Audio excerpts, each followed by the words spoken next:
Magsisimula na ang pagbusisi sa panukalang pondo ng gobyerno para sa 2026. Resolution para sa transparency and accountability ng pambansang pondo, pinagtibay na ng Senado. Si Daniel Manalastas sa report. Mukhang magiging mahigpit na budget season ang aasahan para sa panukalang budget sa susunod na taon. Dahil pagtitiyak mismo ng chairperson ng Senate Committee on Finance, hindi basta-basta makakalusot ang ilang insertions. Hindi ko papayagan na magkaroon ng pagsisingit, especially at sa BICAM. Yung BICAM will be limited to disagreeing provisions, including Chacha dahil hindi naman napag-usapan yan.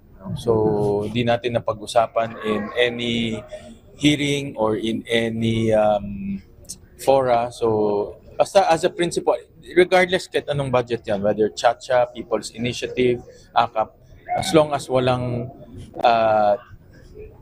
detailed plan at it wasn't a proposed plan from the executive, hindi natin pwedeng payagan na bigla nilang siya mapapasok sa BICAM. Ayon kay Gatchalian, nire-respeto niya ang mga prioridad ng Pangulo, pati na ang mga gusto nitong proyekto na maimplementa. But meron din mga pagkakataon na yung mga agencies hindi effective yung kanilang projects or hindi naman nagagastos ng pondo. And that's where us, the legislators will come in dahil hihimayin namin yung mga yung budget. Pinagtibay na rin ng Senado ang Senate Concurrent Resolution Number 4 o ang resolusyong naglalayong maging mas bukas sa publiko ang pagbalangkas ng pambansang budget. Sa madaling salita, palalakasin nito ang transparency at accountability at inaasahang mararamdaman nito sa panukalang 2026 national budget.